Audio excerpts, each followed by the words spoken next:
Hello, human peoples. You're listening to the podcast network of Gamefully Unemployed. To support us and gain access to great exclusive podcasts like Fox Mulder is a Maniac, Tom and Jeff Watch Batman, Star Trek The Next Futurama, and our latest show, Spiel Boys, head over to patreon.com/gamefullyunemployed. We do game streaming, movie nights with our patrons every Friday night, and you can even commission your own podcast about anything you want. Literally anything, within reason, and we have to do it. You are quite frankly out of excuses not to go visit patreon.com/gamefullyunemployed. That's patreon.com/GAMEFULLY unemployed, which is spelled like it sounds.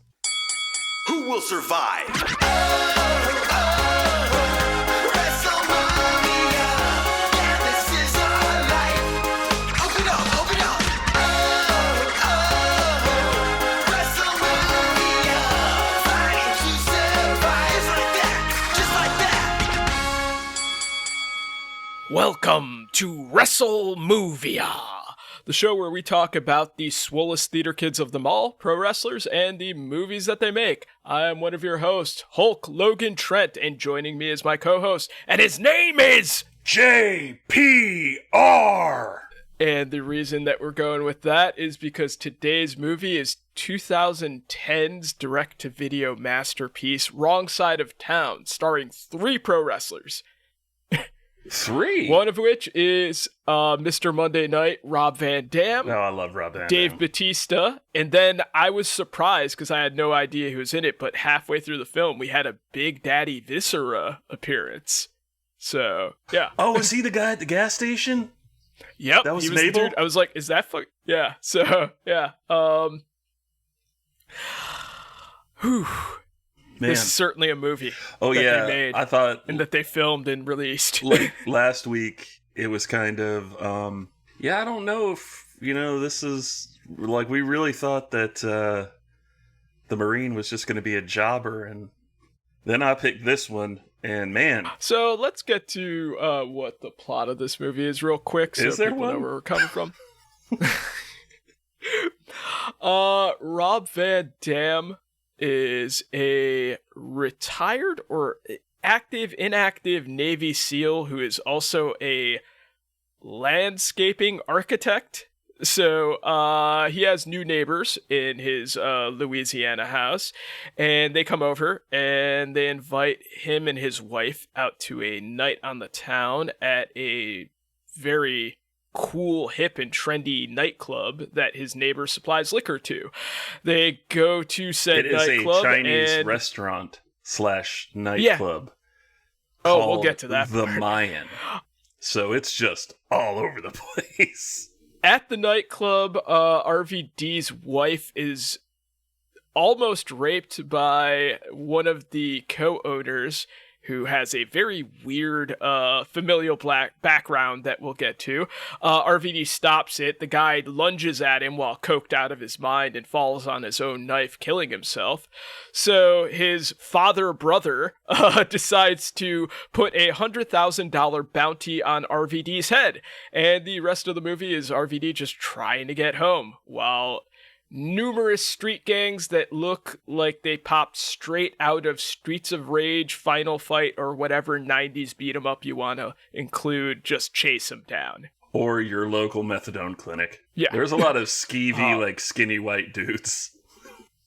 There's skinny, weird, skeevy white dudes. There's really stereotypical black street gangs. Yeah. There's gangs that are just like straight up. I think I beat them up when I was playing Maximum Carnage on Super Nintendo back in the day. They 100% look like Streets of Rage, Maximum Carnage henchmen. Yeah. So, before we get to that stuff and the fun other parts of the movie, let's get to our first segment. Where are you on the card? This is where we talk about where the wrestlers in particular are in this point of their careers. At this time, RVD was actually out of the WWE, having kind of blew his shot to be big league after getting arrested with Sabu while possessing a lot of drugs in their car. So basically, they were kicking around the Indies. They were both being wrestlers. Essentially, is what happened. They were just wrestlers. They happened to be the wrestlers that got picked up at that specific time. It was just Bad luck. And they weren't like 6.5 feet tall, 260 pounds, so McMahon didn't really want him anyway. Oh yeah, no, he never liked those two. So Batista, on the other hand, was a multiple-time world heavyweight champion and one of the faces of the franchise. He had been positioned to be the next big star alongside guys like John Cena, Randy Orton, and I think Brock Lesnar was out at this point. Brock Lesnar's never really out. He's never really out. But yeah, I think he did go to the UFC, and that's when he started saying like he was Yeah, this was during his UFC, right? F his wife and drink a Coors. Because Bud Light was the sponsor or something. I'm getting off on a tangent. Brock Lesnar's a shitty person. Oh, he's garbage, man. He looks like he was made out of garbage. This was Batista's first acting gig. Prior to this, he had played a police officer in Werner Herzog's My Son, What Have You Done? And that's about it. Oh, God, I want to see Werner Herzog directing Batista. He's like now, a David, no lot. David, you are a policeman, David. Tell this woman her son is dead. Rip her soul from her body in a metaphorical space. Okay, it's even crazier than that. So that movie stars Michael Shannon as an actor who loses his mind during a play and murders his mother. And then the whole movie is a hostage situation that unfolds. Batista has like no lines, I think. David pretends your own mother was the one that Michael Shannon killed, and now he is yelling at you. I can't imagine a more unhinged set than Werner Herzog and Michael Shannon just like creep voicing each other for like 90 days or whatever. Oh, that was probably amazing. Yeah. RVD had just done like one-off stuff. He was in an X-Files episode. He was in like 18 Wheels of Justice and various shitty USA stuff. Yeah, no, I did know he was on USA on like a couple of He was in the X-Files episodes with the weird twins. Yeah, got nothing. I think it's called like Fight Club. Oh, it has like I do remember that one, and it has. It's like Mulder and Scully's stunt doubles in the beginning, and they just beat the shit out of each other. Yeah, and it's the dude with the dog at the beginning of Ace Ventura.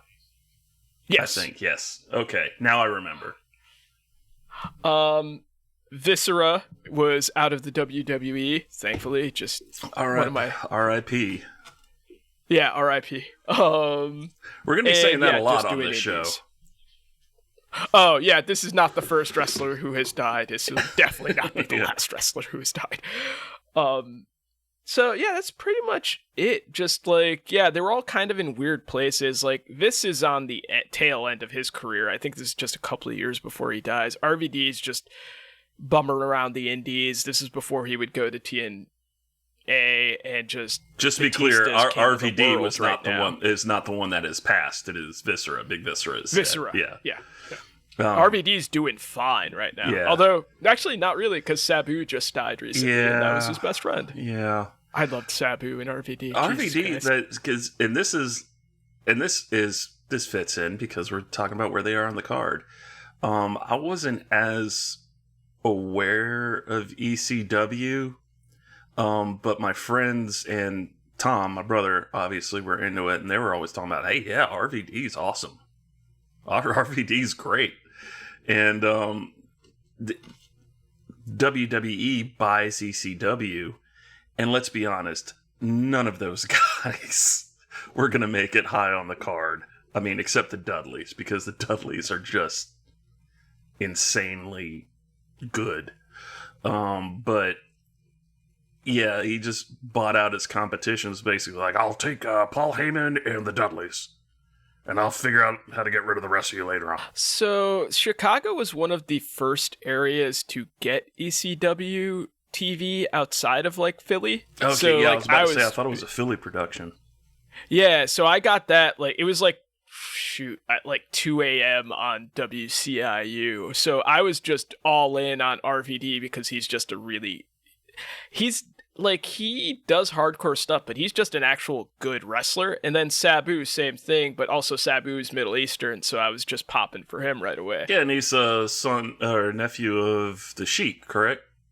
Or the Sheik? The original Sheik, not the Iron Sheik. So 2 different wrestlers. Yeah, I was just a huge RVD fan. I still, to this day, he's one of my favorite wrestlers. Well, then I picked a good movie Batista, then. Yeah, Batista, like, I'm a big fan of him, but that was kind of during the era where I wasn't really watching as much. I like what he brings to the ring and stuff, but I just was not around to watch him like every week. So I don't have like the hugest connection to him as a wrestler. I have more of a connection to him as just like, I think he's a cool dude and I like him in the movies. Yeah, so. he's a good actor. He's like legitimately a good actor. And really the only one that's acting in this movie. In the handful of scenes he's in. Say that. That's funny that you say that, because that kind of leads us to our second segment. Don't work yourself into a shoot, brother. This is a section where we're going to talk about some of the weird behind-the-scenes stuff and people's reactions to this film. So, Batista did this movie as quote-unquote strictly a favor because he was friends with the director/screenwriter, and RVD was also friends with him, but I think he was a little more excited because he was obviously in the main role. This movie is the film that led to Batista taking acting lessons because he did not like his performance whatsoever. His actual quote: I originally started pursuing acting because I realized what a bad actor I was. I went and I did this film and I thought it was going to be easy. And as I was doing it, I was mortified at how bad I was. I was self-conscious. I was embarrassed. I left that film feeling so unsatisfied that I wanted to prove it to myself that I could do better. So he grabbed a really good acting coach and just worked his ass off and became the best pro wrestler turned actor that we have. The 10 minutes he's in Blade Runner 2049, he is great in it. And this one, he seems more relaxed and natural, I think is what I'm trying to say, than like everybody else. I don't know what Rob Van Dam is doing. He has one face in this movie, and that's bored. It's funny that Batista's so critical about himself, because here's the thing, like you said, when you're seeing him give his performance, it's not good. No. But it's not good on a level where you can tell, oh, this guy's just raw. If he like works at this, he can probably be a good actor. And that doesn't apply to anyone else in this movie. Like RVD, sorry, he's not going to have that. There's actually appearances in here by Omarion and Ja Rule, and both of them have been in actual movies before. Like Ja Rule had been in Fast and the Furious and a couple of Steven Seagal movies. That he acted in those movies. Yeah, Omarion had been in some of those, like, You Just Got Served and other dance movies. Was he Trouble? Was he the henchman? He was the guy that they meet in the parking garage that kind of talks a lot and steals the neighbor's money. Okay, yeah. Okay. So, like, they have acting experience, but even that is not as good as the rawness of Dave Bautista in this. Like, you're seeing him and you're like, okay, this guy has something. It's not good, but there's something there. So I can see why he thought he was bad, because he is bad. But at the same time, I can see why having him work so hard to, like, craft it, he would get something out of it. Because it's kind of like looking at one of those athletes in a draft where they're like, oh, he has all the raw potential. He just doesn't know how to play the game. Right. Like Jamarcus Russell. Yeah, except he's not drinking fucking vodka while he's supposed to be learning a playbook. He's not eating cheeseburgers, laying like Jabba the Hutt on the sideline. Yeah, no, it's more like the unwieldiness of, say, like, Caleb Williams or something like that. He just needs to harness that talent. He just needs someone to watch film with him. There's a behind-the-scenes DVD extra where they talk about how much work went into the fight choreography. I'm going to stop you there. This stuff. Yeah. I refuse to believe that this had a DVD extra. I refuse to believe that. I refuse to believe that they actually thought that they had a lot going on in the fight choreography, because these fights are awful. It's like we'll get to that. I wrote later, in the notes, but, it's like a God. Steven Seagal Aikido demonstration where he's just like got these guys running at him. He barely touches them. Sometimes he doesn't, and they just like flip over and fall. It's amazing how bad the fight choreography is in this, considering like the guy who, the silent henchman that the main bad guy has, Yeah, he was the cool. dude with like the knife. He's the fight choreographer in there, and he actually seems to know how to fight, and he's also Batista's trainer. Batista's a pro wrestler who has some MMA background. Rob Van Dam is literally a very well-accomplished martial artist. Yeah, and they're both he also stuntmen. worked...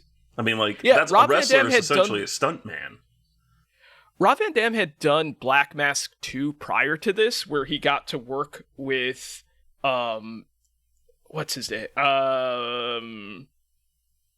Yoon Woo Ping, who has done tons of movies, and with, shoot, what is the guy's name? Oh, Atkins. Oh, Scott Yeah, Atkins.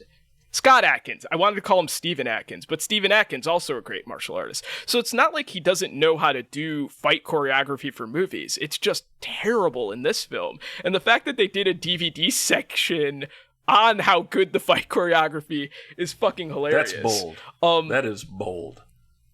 The reason I really wanted to talk about that, though, is because there's an amazing quote at the end of that segment of that extra where Rob Van Dam brings up that Stormy Daniels is in this movie, because Stormy Daniels is absolutely in this film. And he says, having Stormy Daniels was super cool. She's going to bring fans from a whole different genre. Yeah. I would argue that the fans of that genre are the only people that would watch this movie, unless you had a podcast talking about wrestling movies. It's just the genre, yeah. So, speaking of that genre and her fans, this movie was filmed in, I believe, 2009, which is 3 years after Stormy Daniels has legally, we've seen the court documents, had sex with Donald Trump for money. Knowing that Donald Trump is a fan of Stormy Daniels, and knowing that Donald Trump is a fan of very garbage action movies, there's been numerous reports of him loving Bloodsport and like other films like this. Do you think that Donald Trump has seen this movie? Yes, but he probably didn't see Rob Van Dam's problem with what this movie's version of the Drake was doing. And he probably only fast-forwarded it to Stormy Daniels' boobs. And maybe was disappointed that he didn't get to see the 16-year-old girl's boobs. Dave Bautista in the end credits is credited as David Bautista, which is just fantastic. Yeah. He wasn't sure yet. He was getting his sea legs. Yeah, that reminds me of one of my favorite jokes. It's from one of the guys who does the Harley Quinn shows, where he says that he wants Larry the Cable Guy to start doing dramatic roles so he can be credited as Lawrence the Cable Guy. I don't even think his name is Larry, is it? No. But that is a funny joke. That is. Yeah.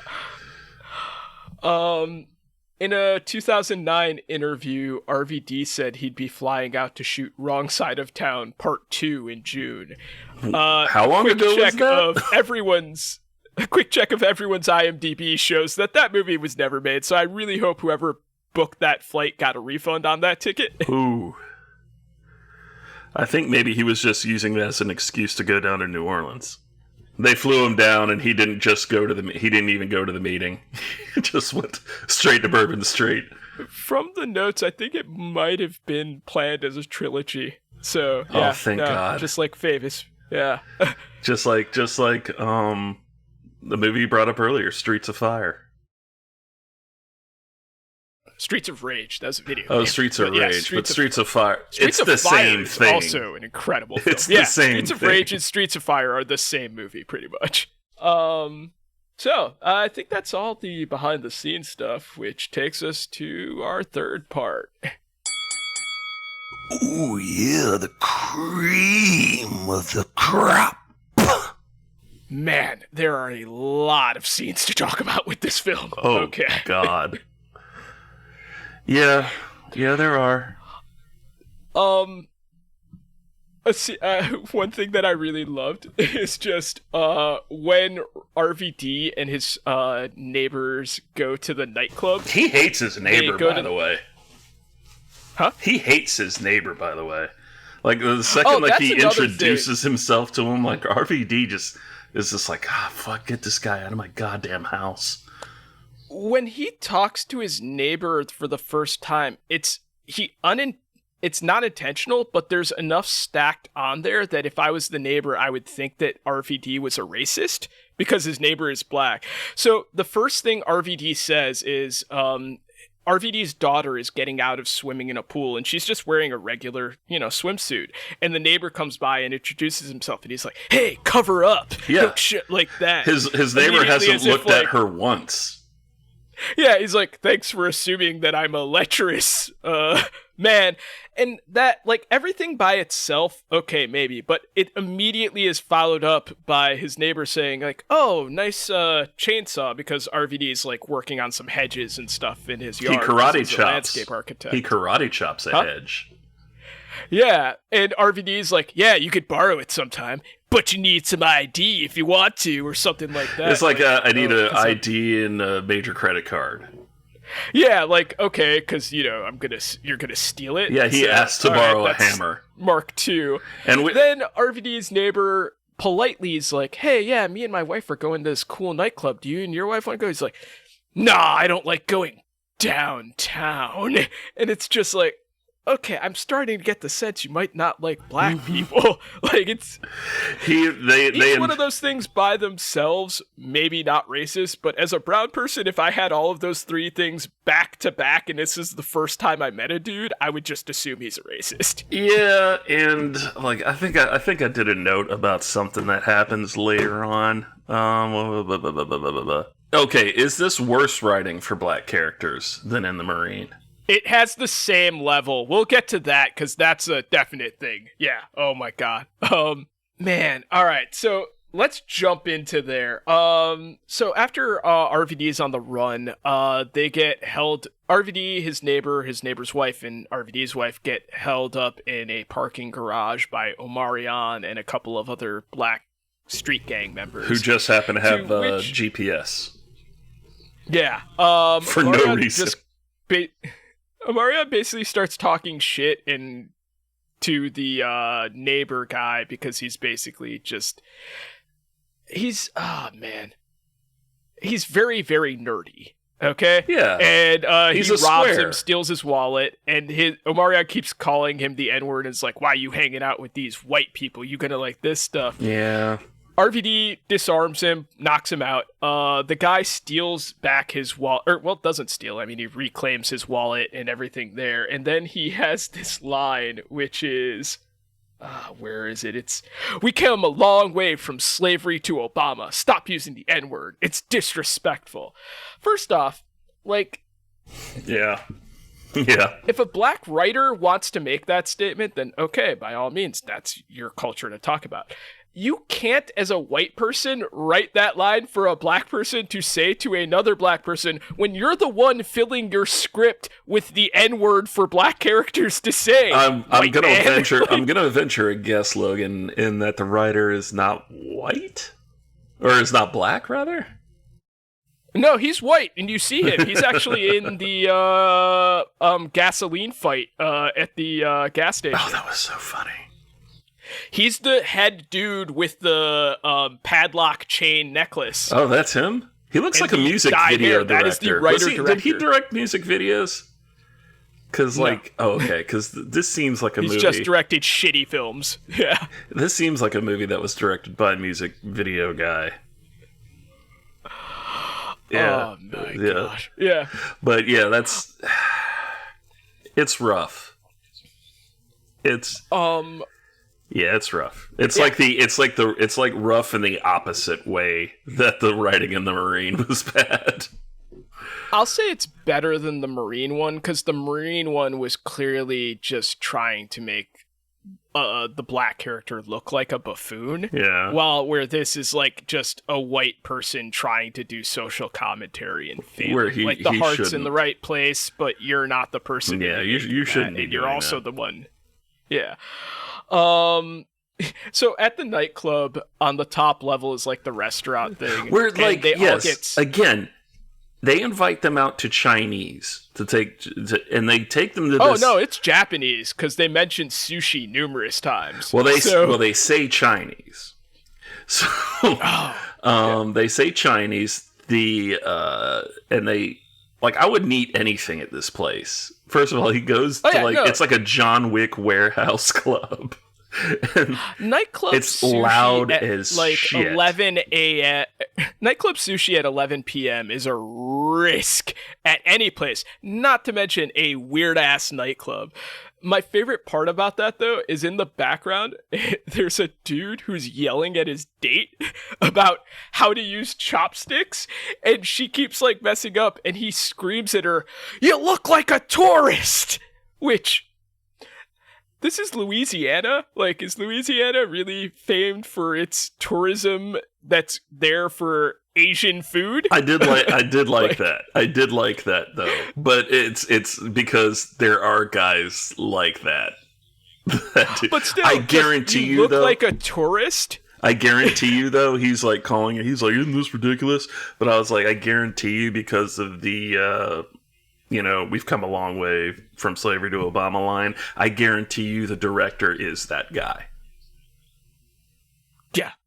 He's a weeb. But yeah, so, Louisiana, famous for its Asian cuisine and weebs. Yeah, exactly. Wait.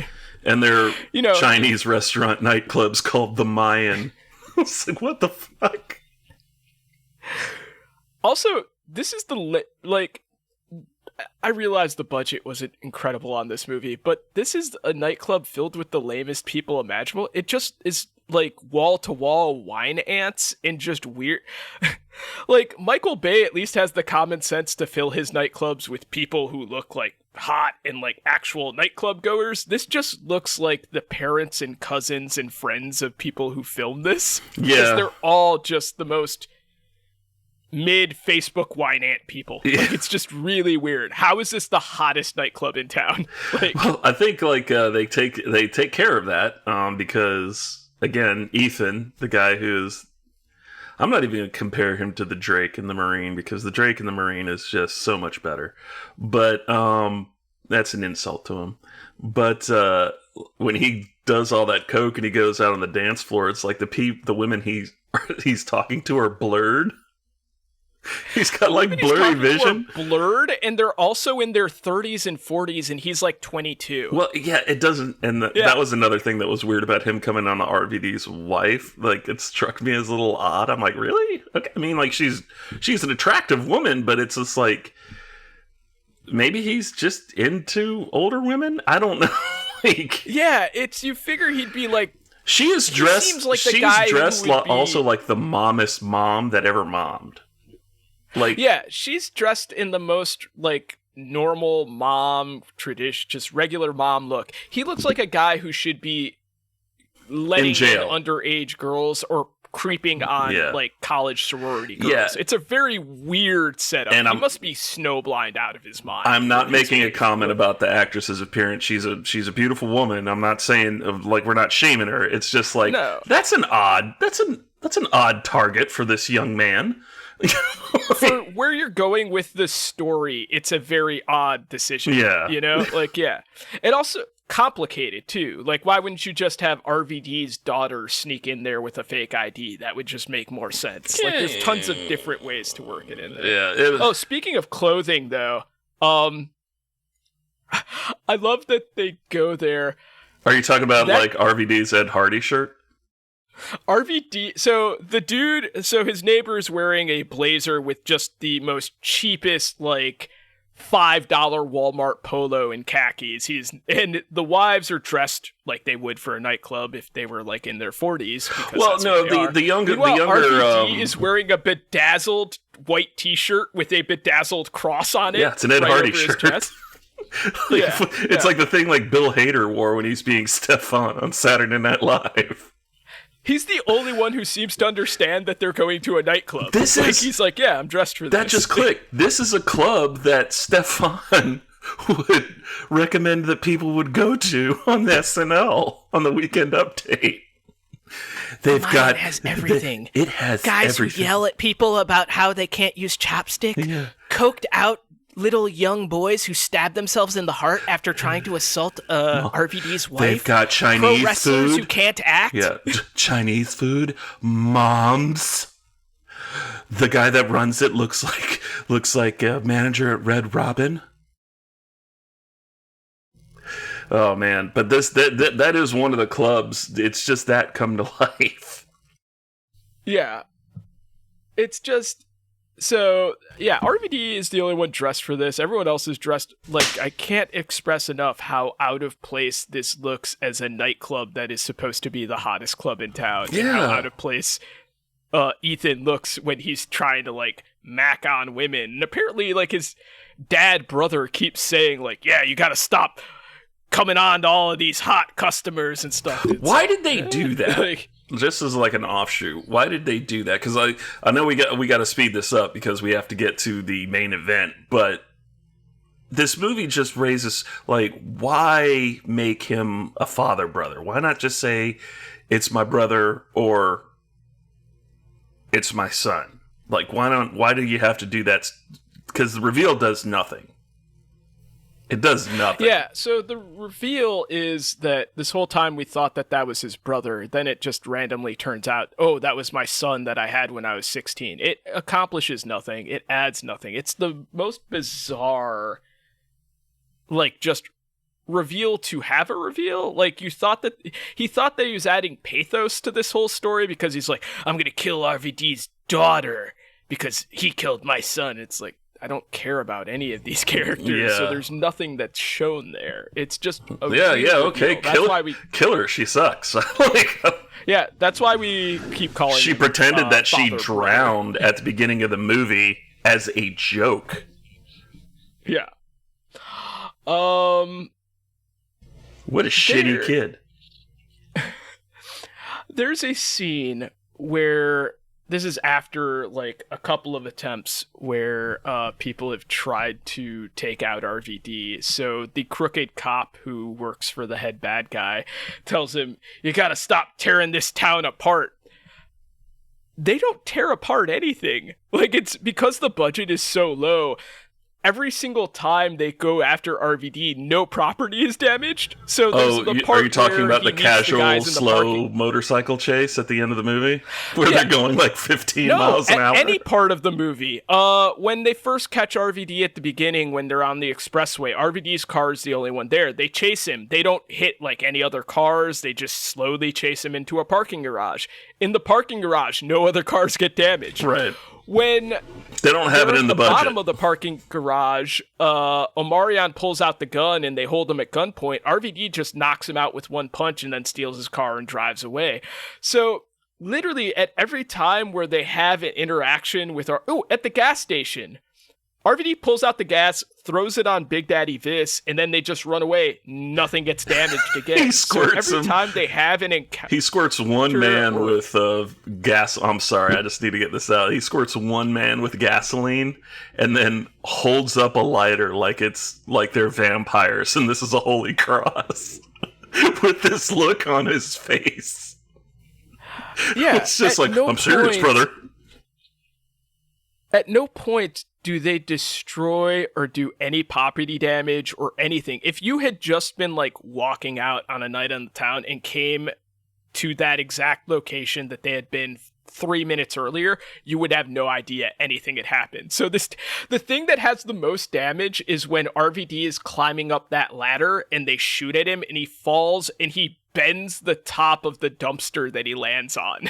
That's the best property damage in the entire film. That scene made me laugh because they're like, what is he, the human spider? I was like, first of all, you guys can't say Spider-Man apparently.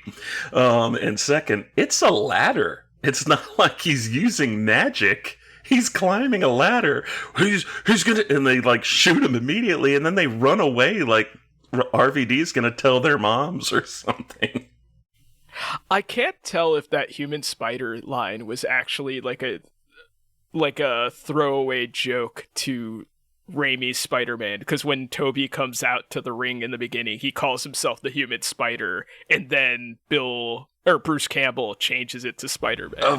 But at the same time, it's just a dumb reference. Yeah. Like, why would you even include that if it's a joke? Well, that's like there? in Vampire's Kiss, where Nicolas Cage is talking about the Fantastic Four, and he has to call him like the Man of Bricks and the Living Flame and shit like that. It's like, can you not and you work in the entertainment? I don't know, but can you even? You can just say, hey, look, he's climbing the wall like Spider-Man, instead of like this weird shit. It's like, who is he, Spider-Man? What is it, the Human Spider? It's like, what is this? One of my favorite little details is when we first meet Batista. Oh, yeah. So he goes to Batista's club, which is supposed to be a strip club, but when you look at it, I don't think they could have afforded an actual strip club, because it just looks like a regular bar that they put a strip club pole in. Because when you look at like the booths that they're trying to give lap dances on, they just have tables, like actual like bar tables, and the strippers can't get in there to do any lap dance. Yeah, they just did this at like a Buffalo Wild Wings. Corner bar. Yeah, it's like they did it at a Buffalo yeah. Wild Wings or something like that. But also, not even, it's just a regular corner dive bar that they just threw a stripper pole in there, and it's got the narrowest, like, you have to like dodge yourself around. There's no way that anyone could walk through there any stripping type thing. It is Baton Rouge, Louisiana. There's no doubt in my mind. Do a lot better with strip clubs. But there is no doubt in my mind that those strip clubs exist in that area. But they're also playing they're not playing like the music they're playing is like this like cartoonish like body like blah blah blah blah blah blah blah blah. You know, like it's like what Conan O'Brien his band would play. I feel like he was gonna start doing a sexy striptease or something like that as a joke. It's I was just like, what's this music? Even Batista's like normally if you were doing like, oh, I'm meeting the guy at his club and stuff, he'd have like an office, but no, he's just sitting in a booth at the back. Like this is clearly just a regular bar. He's sitting there with Stormy Daniels at like a booth where it's like waiting for like chicken tenders to come out. And she's on the inside. This is just a nitpick, but it was something that hit me. She's like, she's in the inside of the booth. Wouldn't she and she's in her like stripper getup. Wouldn't she need to be on the outside so she could get out and Batista could continue just like conducting business? I don't know. That's a nitpick, and we can cut that out. Just cut all this out. This is preposterous, but it's just I don't know why Stormy Daniels was there. No, that's the funny stuff. It's just it's crazy that they zoom in on her boobs. Couldn't afford a strip club. Yeah. You could not afford a strip club. You could only afford a regular-ass bar. It looks like a bar that you would do trivia night at. And they linger on Stormy's boobs. And I get it. You get Stormy Daniels in there. She's probably not going to mind. But it's just like, they just zoom in. It's very, very funny. My other favorite thing. So, we mentioned RVD knocks out Amarion and, like, he steals his, car, and then they go to a police station because they're like, okay, we got to get to police station, we got to give this report, we got to get there. As soon as they get there, the detective comes in and he's like, I'm gonna get some detectives to make some statements, and RVD immediately goes, no more detectives, no more statements, let's just go home.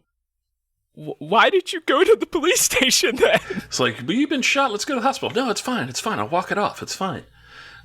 He's been whining for the past 20 minutes about getting to the police station, and the minute he gets there and the cop wants to do any type of actual police work, he's like, no, let's just go home. Yeah, I mean, like, RVD treats this whole thing like a real inconvenience more than anything else. He's just like, oh, God, I got henchmen after me again, this is a pain in the ass. So it's, and like I said, he's just he's just bored the entire movie. He just has he's one not face. Deadpan, he's just dead. He's just like, whatever. God, they're trying to they're trying to kill us, Rob. Whatever, jeez. Fucking Christ. Okay, we'll go to the police station. I'm telling you, we just need to go home and this will all blow over in the morning. But, I think maybe we should move on to the main There's a couple event. other scenes. Okay, yeah, that's... Yeah. So, one thing I did enjoy was when they kidnap RVD's daughter, the goons take her, and she has this argument with the two like bald big meathead guys. One of them was Boone in Deadpool. I'm not a meathead. One of them was Boone in Deadpool. He says, I'm not a meathead. I went to community college. And she says, did you graduate? And he just sadly says, no. Yeah.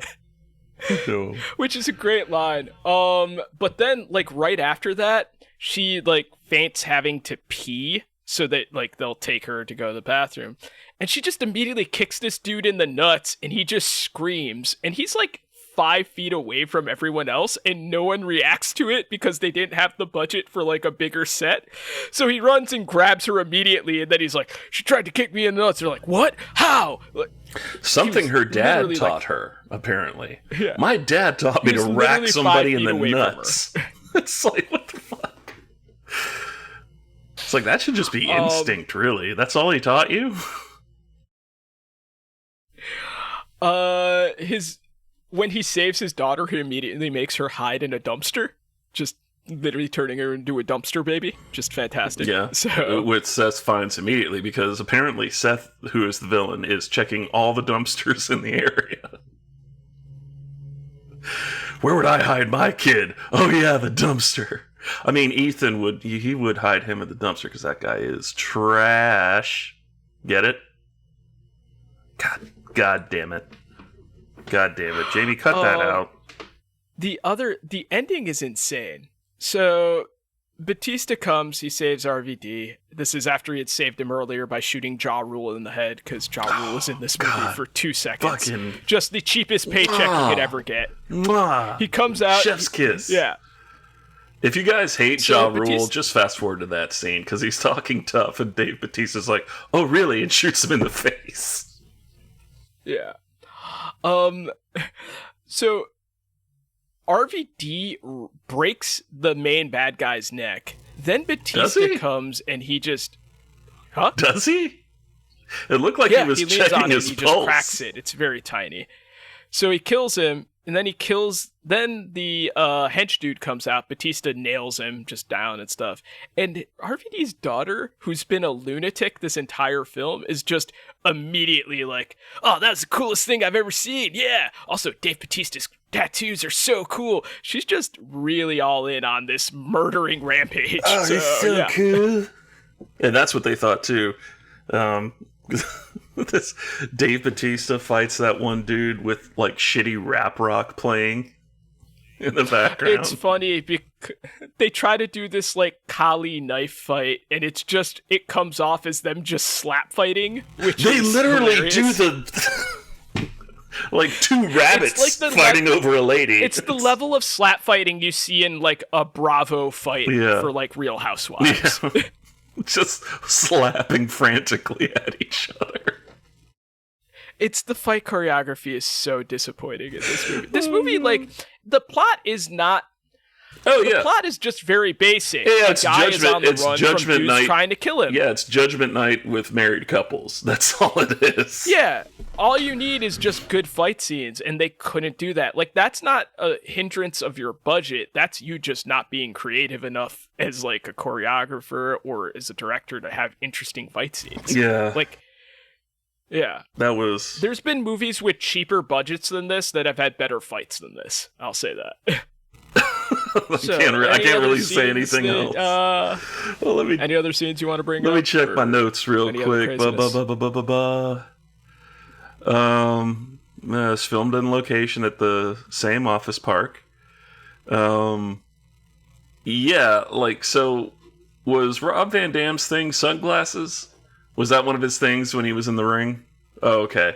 Because he's wearing sunglasses at night when he's on, like, the motorcycles, and I didn't know if it was like, is he just doing that because that was his thing? And I'm like, oh, he's got the glasses on now. He's not the only one. The main hench dude also does that, Yeah. like, numerous times. There's a bunch of characters wearing sunglasses in pitch black when they're trying to find a guy. Yeah. Oh, that just reminded me of my favorite scene. So, when he puts the hit out on RVD, the main hench guy just goes to a bunch of different gangs, literally just says, "You down," and then leaves.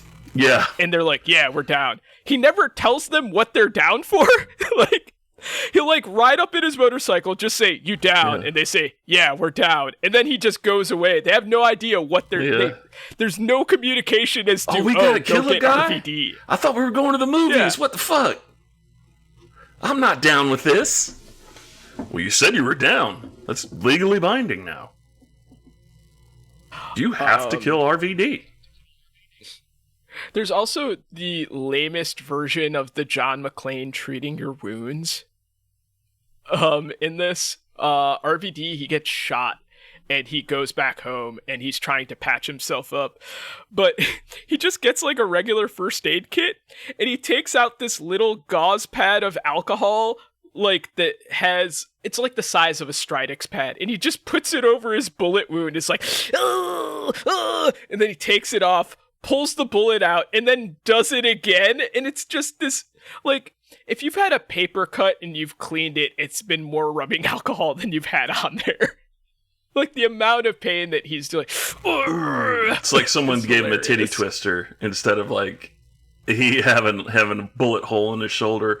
But you got to remember, Logan, he's a Navy SEAL.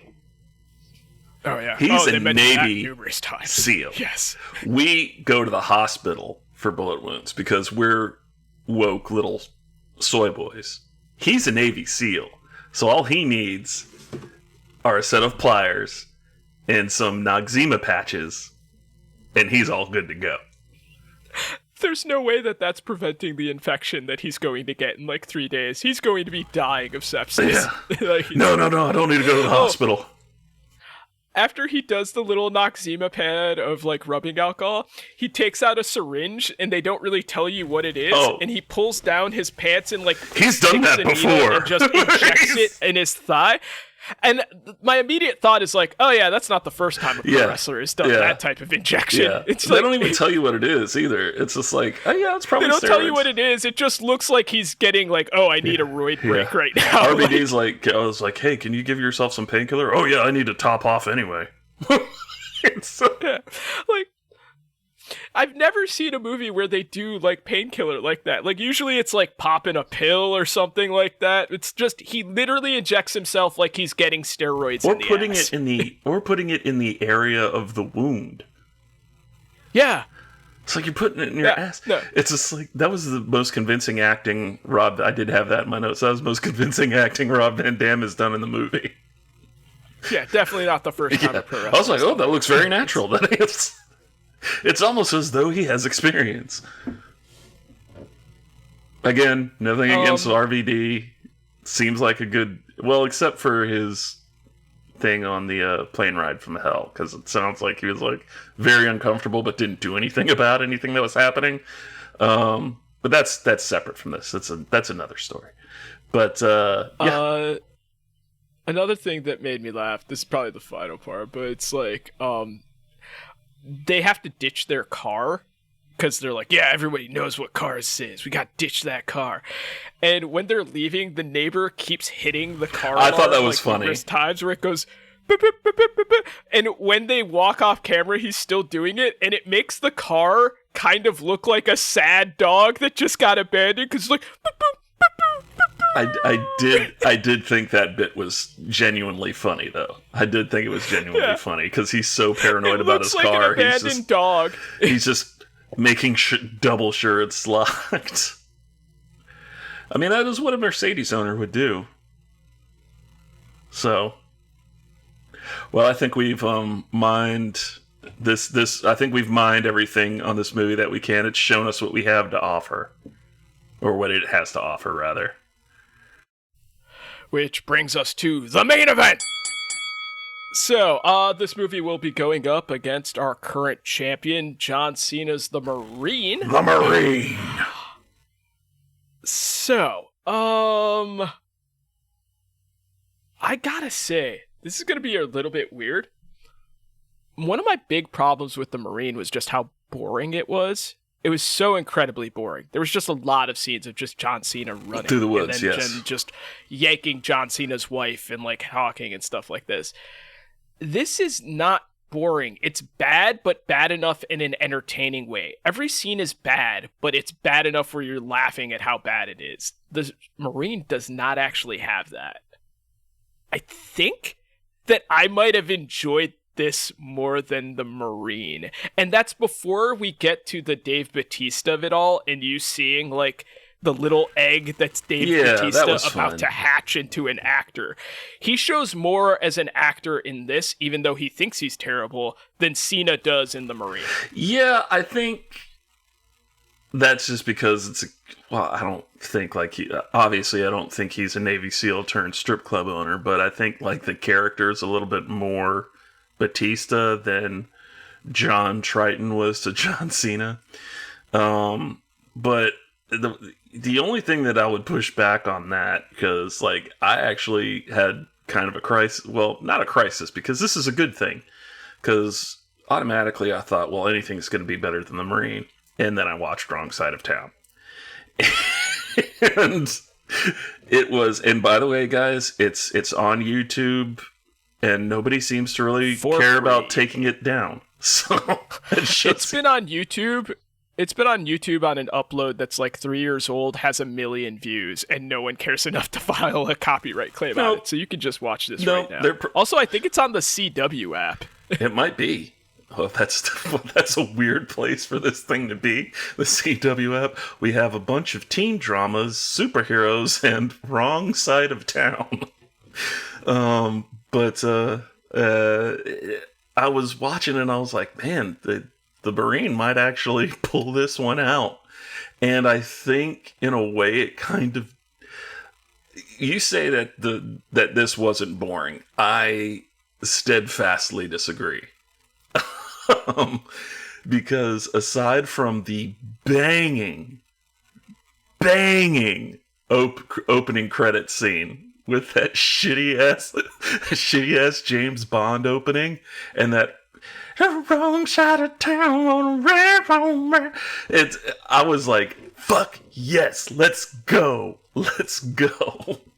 And then it was just like a weak little queef coming out the rest of the movie.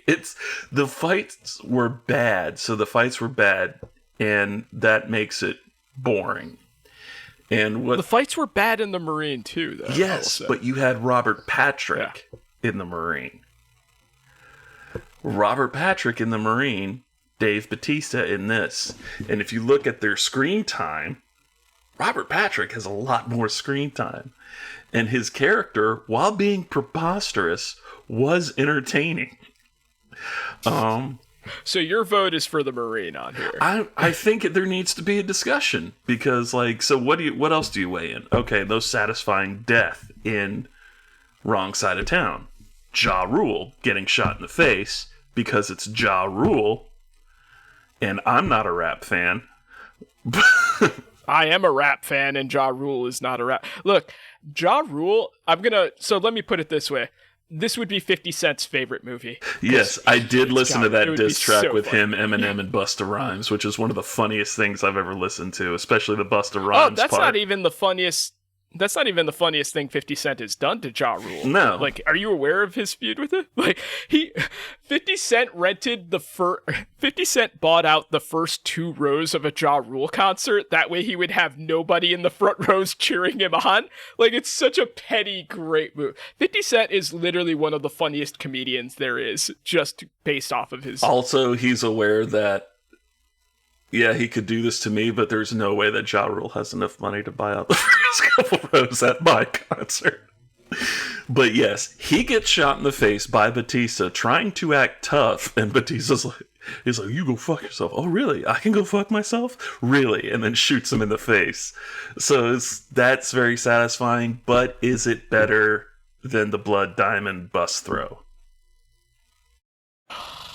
Oh, I had actually forgotten about that. No, okay. Okay, you know what? Yeah, no. The Blood Diamond bus. All right. So as a whole, I will say that I was less bored watching this than I was the Marine, but the Blood Diamond bus throw was the best thing out of either of these movies. Yeah, it really was. And Robert Patrick. Yeah. I mean, honestly, like Robert Patrick, for every like 2 good things he has 3 boring or dumb things. I mean, that are that's. Oh wait, you know what puts it over the top? I realized this movie had Ethan. The Marine has the Drake. Again, that was going to be Drake another. puts it over the top. I put it in my notes. I put it in my notes. Yeah. That Ethan has nothing on the Drake. This is a poor imitation. Ethan is a coked out loser who tries to rape a mother and then falls on his own knife in a very like an uncomfortable asshole. scene. Like, that scene made me uncomfortable. It goes on forever. Yeah. Good lord. And she's like crying and stuff. I was like, I don't like this. It's not. I will say, it's not graphic. It's not like graphic. And or he's anything. not really It's like what you'd see on a soap opera. It just goes on for like 3 minutes of her trying to fight him and just her yelling. And he's just very like uncomfortable. he's just like pushing her down is really all he's doing. But she is selling it, and it's uncomfortable. Meanwhile, the Drake walks in like a pimp, talks shit to guys 3 times his size, gets thrown through a fucking plate glass window, dusts it off, threatens to buy the place and fire everyone, and then just walks off into the sunset. And then apparently does. Yeah. Apparently does. God, I love the Drake. Oh man, yeah, I didn't. So yeah, all right, I'm going Marine on this. Okay, it's covered. He's 1, 2, 3. Ring the bell. The Marine takes this movie. Does an AA off the top rope, drops it on its head.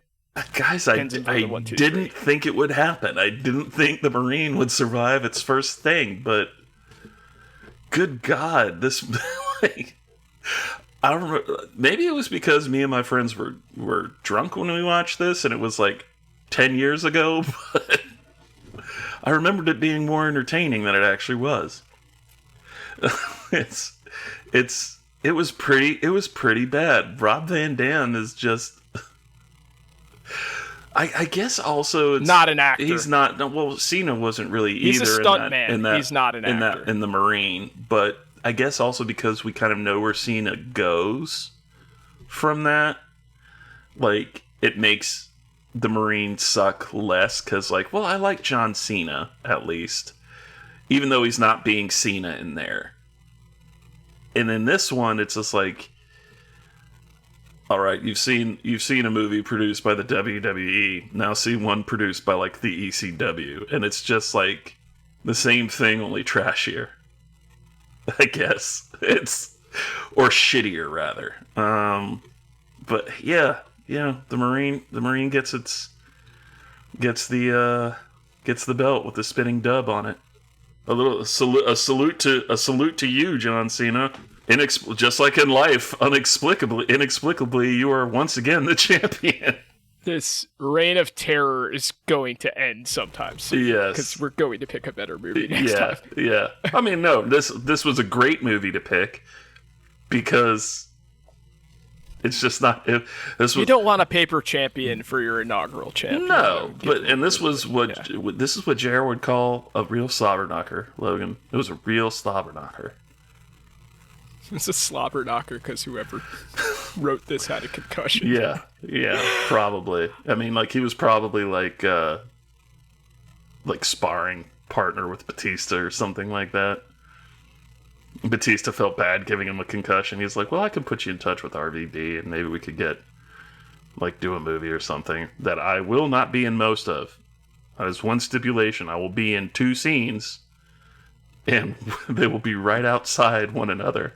Because I swear to God, he's just outside the bar when Ja Rule assaults him, and they're just on the other side of that hill from that park. They filmed it all in the same. We'll be in 2 scenes. Yes. One involves massive breasts next to me, and the other involves me shooting Jabba. That's my only ask. I think we can do that. Done. I think we can do that. We can do that.